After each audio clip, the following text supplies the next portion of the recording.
दोस्तों नमस्कार, ये है मार्गदर्शन फॉर सिविल सर्विसेज। मैं अनुराग चौधरी।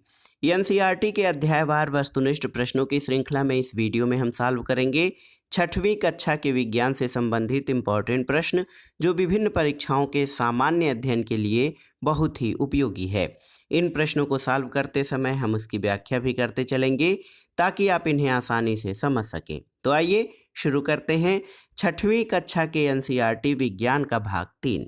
दोस्तों सबसे पहले आइए विद्युत तथा परिपथ अध्याय से संबंधित महत्वपूर्ण प्रश्नों को देखते हैं। पहला प्रश्न है कि निम्नलिखित कथनों पर विचार कीजिए। पहला कथन है विद्युत सेल उसमें संचित रासायनिक पदार्थों से विद्युत उत्पन्न करता है। दूसरा है कि विद्युत सेल में एक सिरा धनात्मक और दूसरा सिरा ऋणात्मक होता है। तीसरा है विद्युत स्विच का उपयोग विद्युत धारा में प्रवाह के रोकने या प्रारंभ करने के लिए किया जाता है। तो इनमें से आपको बताना है कि उपर्युक्त कथनों में से कौन सा सही है। तो सही उत्तर क्या हो जाएगा? सही उत्तर है दोस्तों 1, 2 और 3 तीनों ही कथन सही हैं। ऑप्शन डी आपका सही उत्तर हो जाएगा। देखिए कि विद्युत सेल में उसमें संचित रासायनिक पदार्थों के कारण विद्युत ऊर्जा उत्पन्न होती है और इस सेल का एक सिरा धनात्मक और दूसरा ऋणात्मक होता है और स्विच एक सरल युक्ति है जो विद्युत धारा के प्रवाह को रोकने या प्रारंभ करने के लिए परिपथ को तोड़ने अथवा जोड़ने का कार्य करती है। अगला प्रश्न है निम्नलिखित पर विचार कीजिए। थर्माकोल, वायु, मानव शरीर और एल्यूमिनियम पत्ती, इनमें इन कथनों में से कौन से विद्युत चालक के उदाहरण हैं? तो ये जो चार आपके पदार्थ दिए गए हैं, इनमें से आपको बताना है कि कौन सा विद्युत के चालक के उदाहरण हैं। तो देखिए दोस्तों, मानव शरीर और एल्यूमिनियम की पत्ती, यानी केवल 3 और 4। ऑप्शन सी आपका सही उत्तर है। थर्माकोल और वायु ये कुचालक हैं विद्युत के, जबकि मानव शरीर और एल्यूमिनियम की पत्ती ये विद्युत के सुचालक या चालक होते हैं। और आप जानते हैं कि जिन पदार्थों से होकर विद्युत धारा प्रवाहित हो सकती है वे विद्युत चालक, और जिन पदार्थों से होकर विद्युत धारा प्रवाहित नहीं हो सकती वे विद्युत रोधक कहलाते हैं। थर्माकोल और वायु विद्युत रोधक हैं, जबकि एल्यूमिनियम की पत्ती विद्युत चालक है। मानव शरीर भी बहुत अच्छा विद्युत का चालक है। अगला प्रश्न है विद्युत चालक तथा विद्युत रोधक से संबंधित कथन है। आपको इसके आधार पर आपको बताना है कि विद्युत चालक और विद्युत रोधक से संबंधित कथन में कौन सा कथन सही है। देखिए, जो पदार्थ विद्युत धारा का प्रवाह होने देते हैं वे विद्युत चालक कहलाते हैं, और जो पदार्थ विद्युत धारा का प्रवाह मंद कर देते हैं वे विद्युत रोधक कहलाते हैं। ये आपका सही नहीं है। दूसरा है कि जिस पदार्थ में विद्युत धारा का प्रवाह होता है उसे विद्युत चालक, और जिस पदार्थ में विद्युत धारा का प्रवाह नहीं होता है उसे विद्युत रोधक कहते हैं। ये आपका सही है। जिसमें विद्युत धारा प्रवाहित नहीं हो सकती उसे विद्युत चालक, और जिसमें विद्युत धारा प्रवाहित होती है वह विद्युत रोधक कहलाता है। ये भी सही नहीं है। और ए और बी दोनों। तो सही उत्तर क्या हो जाएगा दोस्तों? सही उत्तर ऑप्शन बी है। जिन पदार्थों से होकर विद्युत धारा प्रवाहित होती है वे विद्युत चालक, और जिन पदार्थों से होकर विद्युत धारा प्रवाहित नहीं होती है वे विद्युत रोधक कहलाते हैं। अगला प्रश्न है विद्युत बल्ब में होता है। देखिए, फिलामेंट, स्विच, सॉकेट या डाइंग पिन। तो सही उत्तर है विद्युत बल्ब में फिलामेंट या तंतु होता है जो इसके टर्मिनलों से जुड़ा होता है। विद्युत धारा प्रवाहित होने पर ये फिलामेंट दीप्त हो उठता है और हमें प्रकाश और ऊष्मा प्राप्त होती है। अगला प्रश्न है निम्नलिखित कथनों पर विचार कीजिए। पहला है कि बंद विद्युत परिपथ में विद्युत धारा विद्युत सेल के एक टर्मिनल से दूसरे टर्मिनल तक प्रवाहित होती है, और दूसरा है कि स्विच एक जटिल युक्ति है जिससे विद्युत धारा के प्रवाह को कम या अधिक किया जा सकता है। तो देखिए, यहाँ पर आप देख सकते हैं दोस्तों कि क्या है कि बंद विद्युत परिपथ में विद्युत धारा विद्युत सेल के एक टर्मिनल से दूसरे टर्मिनल तक प्रवाहित होती है, तो केवल कथन एक आपका सही है, ऑप्शन ए, क्योंकि स्विच एक जटिल युक्ति नहीं बल्कि स्विच एक सरल युक्ति है जिससे विद्युत धारा के प्रवाह को जोड़ा या परिपथ को तोड़ा जा सकता है। तो केवल कथन एक आपका सही है, ऑप्शन ए सही हो जाएगा, कथन दो सही नहीं है। अब आइए अगले अध्याय पर, जो कि चुंबकों द्वारा मनोरंजन है, इससे संबंधित जो प्रश्न बन सकते हैं उनको सॉल्व करते हैं। पहला है कि चुंबकों के संदर्भ में निम्नलिखित कथनों पर विचार कीजिए। पहला कथन है मैग्नेटाइट एक प्राकृतिक चुंबक है, सही है। चुंबक कुछ पदार्थों को आकर्षित करता है, ऐसे पदार्थों को चुंबकीय पदार्थ कहते हैं, सही है। दो चुंबकों के समान ध्रुव एक दूसरे को आकर्षित करते हैं जबकि असमान ध्रुवों में परस्पर प्रतिकर्षण होता है, तो ये आपका सही नहीं है, क्योंकि दो चुंबकों के समान नहीं बल्कि असमान ध्रुव एक दूसरे को आकर्षित करते हैं जबकि समान ध्रुव प्रतिकर्षित करते हैं। तो कथन एक और दो सही हैं आपके। देखिए ऑप्शन बी सही उत्तर हो जाएगा। अगर आप देखें तो मैग्नेटाइट जो है दोस्तों एक प्राकृतिक चुंबक होता है, इसमें लोहा उपस्थित होता है। चुंबक लोहा, निकिल, कोबाल्ट जैसे कुछ पदार्थों को आकर्षित करता है, ऐसे पदार्थों को चुंबकीय पदार्थ कहते हैं। जो पदार्थ चुंबक से आकर्षित नहीं होते वे अचुंबकीय पदार्थ कहलाते हैं। और आप जान लीजिए प्रत्येक चुंबक के दो ध्रुव होते हैं, उत्तरी ध्रुव और दक्षिणी ध्रुव। स्वतंत्रतापूर्वक लटकाने पर चुंबक सदैव उत्तर दक्षिण दिशा में आकर रुकता है। दो चुंबकों के असमान ध्रुव जो होते हैं एक दूसरे को आकर्षित करते हैं, जबकि समान ध्रुव यानी अगर जो आप नॉर्थ नॉर्थ को मिलाएंगे तो दोनों में प्रतिकर्षण होगा, नॉर्थ साउथ को मिलाएंगे तब आकर्षण होगा। अगला प्रश्न है सूची 1 को सूची 2 से सुमेलित कीजिए और सूचियों के नीचे दिए गए कोड के प्रयोग का सही उत्तर का चयन कीजिए। देखिए चुंबकीय पदार्थ में कौन है, तो निकिल, आयरन और कोबाल्ट, तो चुंबकीय पदार्थ कोबाल्ट हो जाएगा। मैग्नस जो है यूनान, ये यहाँ यूनान पे सबसे पहले खोजा गया है।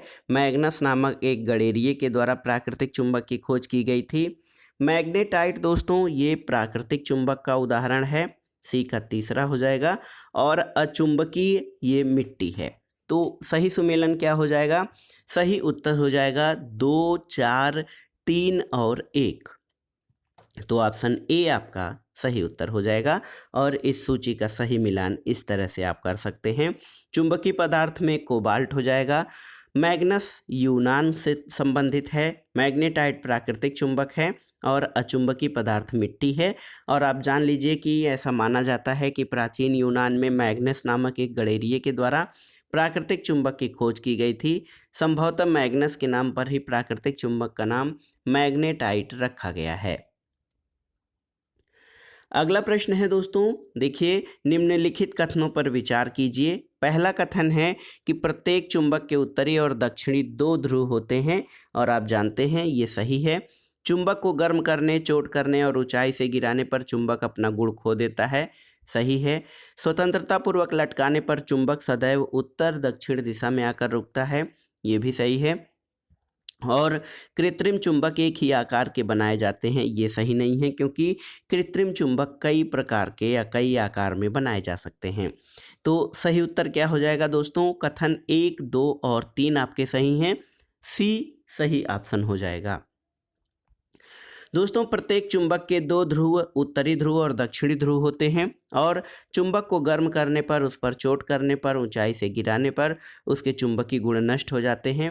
यदि किसी चुंबक को स्वतंत्रतापूर्वक लटकाया जाए तो सदैव उसका एक सिरा उत्तर की ओर और दूसरा सिरा दक्षिण की ओर आकर रुकता है, इसलिए इन्हें क्रमशः उत्तरी ध्रुव और दक्षिणी ध्रुव कहा जाता है। और कृत्रिम चुंबक जो हैं वो विभिन्न आकारों में बनाए जा सकते हैं। अब आइए अगले अध्याय पर, जो है जल अध्याय से संबंधित जो प्रश्न हैं उनको देखते हैं। देखिए पहला प्रश्न है निम्नलिखित पर विचार कीजिए। वाष्पन, वाष्पोत्सर्जन और संघनन, उपर्युक्त में से किन कारणों से बर्फ युक्त जल से भरे गिलास की बाहरी सतह पर जल की छोटी बूंदें एकत्र हो जाती हैं। तो आप जानते हैं कि अगर जो हम किसी गिलास में बर्फ़ भर देते हैं तो गिलास के ऊपर बाहर जो होता है वो बर्फ़ युक्त जल से भरे गिलास की बाहरी सतह पर जल की छोटी छोटी बूंदें एकत्र हो जाती हैं। तो इसका कारण क्या है? संघनन। तो ऑप्शन सी आपका सही उत्तर हो जाएगा, केवल 3। दोस्तों, जलवाष्प के द्रव अवस्था में परिवर्तित होने की प्रक्रिया को संघनन कहते हैं और कंडेंसेशन, ये इसको इंग्लिश में कहते हैं। बर्फ युक्त जल से भरे गिलास की बाहरी सतह पर जल की छोटी बूंदें संघनन के कारण होती हैं और वायु में आप जानते हैं जलवाष्प उपस्थित होते हैं। जब वायु किसी ठंडे पृष्ठ से संपर्क में आती है तो इसमें उपस्थित जलवाष्प ठंडा होकर संघनित हो जाता है और जल की बूंदें पृष्ठ पर दिखाई पड़ती हैं। इसके अलावा वाष्पन और वाष्पोत्सर्जन दोनों में जल द्रव से वाष्प अवस्था में बदलता है।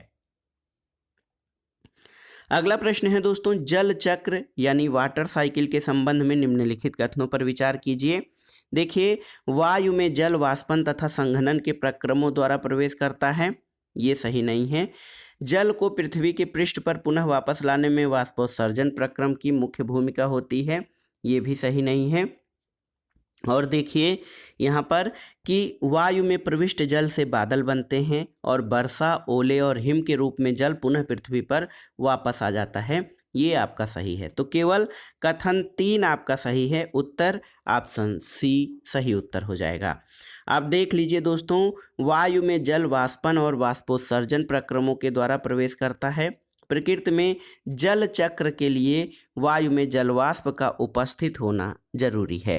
और देखिए, बहुत ही महत्वपूर्ण है, जल को पृथ्वी के पृष्ठ पर पुनः वापस लाने में संघनन प्रक्रम महत्वपूर्ण होता है, जबकि वाष्पोत्सर्जन से जल वायु में जाता है। वायु में प्रविष्ट जल जलवाष्प के रूप में होता है जिससे बादल बनते हैं और ये जल वर्षा, ओले और हिम के रूप में पुनः पृथ्वी पर वापस आता है और अंतिम चरण में ये जल नदियों और झरनों से होता हुआ पुनः महासागरों में आ जाता है। इस तरह से जो एक चक्र है, जल चक्र पूरा हो जाता है, इसलिए पृथ्वी पर जल की कुल मात्रा समान बनी रहती है। अगले प्रश्न पर आते हैं दोस्तों। देखिए, निम्नलिखित कथनों पर विचार कीजिए। पहला कथन है कि वर्षा का जल एकत्र करने को वर्षा जल संग्रहण कहा जाता है। दूसरा है कि समुद्रों और महासागरों के जल में बहुत से लवण घुले होते हैं जिससे जल खारा होता है और पीने योग्य नहीं होता है। तो इन कथनों में से कौन से कथन सत्य नहीं हैं यानी असत्य हैं? तो सही उत्तर है दोस्तों, इन कथनों में से कोई भी सत्य नहीं है, क्योंकि वर्षा जल को एकत्र करना दोस्तों, वर्षा जल को एकत्र करना ही वर्षा जल संग्रहण कहलाता है। और देखिए, आप देख सकते हैं कि समुद्रों और महासागरों में लवण की उपस्थिति के कारण जल खारा होता है, इसलिए ये पीने योग्य नहीं होता है। तो इनमें से कौन सा कथन सत्य नहीं है? तो इनमें से दोनों ही कथन सत्य नहीं है, क्योंकि आप देख सकते हैं कि वर्षा जल का एकत्र करने को वर्षा जल संग्रहण कहा जाता है और समुद्र और महासागरों के जल में बहुत से लवण घुले होते हैं जिससे जल खारा होता है। दोनों कथन सही हैं। वर्षा के जल को एकत्र करना दोस्तों वर्षा जल संग्रहण है और समुद्रों और महासागरों में जो लवण होता है उनकी उपस्थिति के कारण जल खारा होता है, इसलिए वह पीने योग्य नहीं होता है। अगले प्रश्न पर आते हैं दोस्तों। एक महत्वपूर्ण पुस्तक है, कविता है rime of the ancient mariner. कविता के रचयिता कौन है? ऑप्शन है M T. Coleridge, S T. Coleridge, T M. Coleridge या टी.एस. कोलरिज। तो सही उत्तर है एस.टी. कोलरिज। दोस्तों देखिए, एस.टी. कोलरिज द्वारा 1798 में लिखी गई कविता rime of the ancient mariner है। इस कविता में कवि ने महासागर में भटके किसी जहाज के नाविकों की करुण गाथा का उल्लेख किया है और इस कविता की एक पंक्ति है कि हर जगह जल ही जल है, पीने के लिए कोई बूंद नहीं है। तो आप जानते हैं कि समुद्र का जल खारा होता है, कई प्रकार के लवण अत्यधिक मात्रा में घुले होते हैं, इसलिए ये खाने योग्य या पीने योग्य नहीं होता है। अब आइए अगले अध्याय से संबंधित प्रश्नों को देखते हैं, जो है हमारे चारों ओर वायु। पहला प्रश्न है कि वायु अनेक गैसों का मिश्रण है। इस मिश्रण के मुख्य अवयवों के संदर्भ में निम्नलिखित कथनों पर विचार कीजिए। पहला कथन है कि वायु में ऑक्सीजन और नाइट्रोजन मिलकर वायु का 99% भाग बनाते हैं। शेष 1% भाग में कार्बन डाइऑक्साइड, कुछ अन्य गैसें, जलवाष्प और धूल के कण होते हैं। तो इसमें आपको बताना है कौन सा कथन सही है। तो आप जानते हैं दोस्तों, ये दोनों ही कथन आपके सही हैं, 1 और 2 दोनों ही सही हैं, क्योंकि आप जानते हैं वायु अनेक गैसों का मिश्रण है। इसमें मुख्य रूप से नाइट्रोजन, ऑक्सीजन, थोड़ी मात्रा में कार्बन डाइऑक्साइड और इससे भी कम मात्रा में अन्य गैसों का मिश्रण होता है। और पहला कथन कि वायु में ऑक्सीजन और नाइट्रोजन मिलकर 99% भाग बनाते हैं, तो आप जान लीजिए कि ऑक्सीजन 20.95 लगभग 21% और नाइट्रोजन यानी 78.09% होता है। तो कुल मिलाकर 99% भाग में ऑक्सीजन और नाइट्रोजन है, जबकि 1% भाग में आर्गन, कार्बन डाइऑक्साइड, कुछ अन्य गैसें, जलवाष्प और धूल के कण होते हैं। और दोस्तों, इस मिश्रण से बने वायु की जो परत पृथ्वी को घेरे हुए है उसे वायुमंडल यानी एटमॉस्फियर कहा जाता है। अगला प्रश्न है, निम्नलिखित कथनों पर विचार कीजिए। पहला है कि गतिशील वायु को पवन कहते हैं, वायु स्थान नहीं घेरती है, वायु की वह परत जो पृथ्वी को घेरे हुए है उसे वायुमंडल कहते हैं, और वायु प्रत्येक स्थान पर मिलते हैं इसे देख सकते हैं। तो इनमें से कौन सा कथन सत्य नहीं है? तो दोस्तों, कौन सा कथन सत्य नहीं है? तो आप देख सकते हैं कि वायु स्थान नहीं घेरती है, ये सत्य नहीं है, क्योंकि वायु स्थान घेरती है। और अगला है कि वायु प्रत्येक स्थान पर मिलती है, इसे देख सकते हैं, ये भी सत्य नहीं है। वायु प्रत्येक स्थान पर मिलती है लेकिन इसे देख नहीं सकते हैं।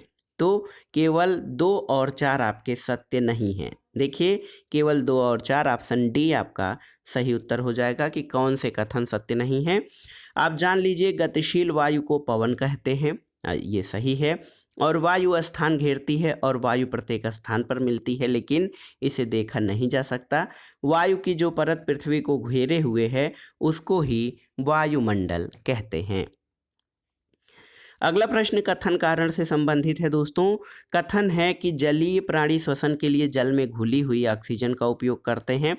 कारण है कि वायु, नाइट्रोजन, ऑक्सीजन, कार्बन डाइऑक्साइड, जलवाष्प तथा कुछ अन्य गैसों का मिश्रण है। तो सही उत्तर क्या हो जाएगा? सही उत्तर हो जाएगा दोस्तों, कथन और कारण दोनों सही हैं, ए और आर दोनों सही हैं, लेकिन आर ए का सही स्पष्टीकरण नहीं है। जलीय प्राणी आप जानते हैं कि श्वसन के लिए जल में घुली हुई ऑक्सीजन या वायु का प्रयोग करते हैं, और आप जानते हैं कि वायु में ऑक्सीजन, नाइट्रोजन, कार्बन डाइऑक्साइड, जलवाष्प और कुछ अन्य गैसों का मिश्रण पाया जाता है। दोनों कथन और कारण सही हैं, लेकिन कारण कथन की सही व्याख्या नहीं करता है। अगला प्रश्न है, निम्नलिखित में से कौन सा वायु घटक जलने में सहायक होता है? तो आप जानते हैं ये है ऑक्सीजन।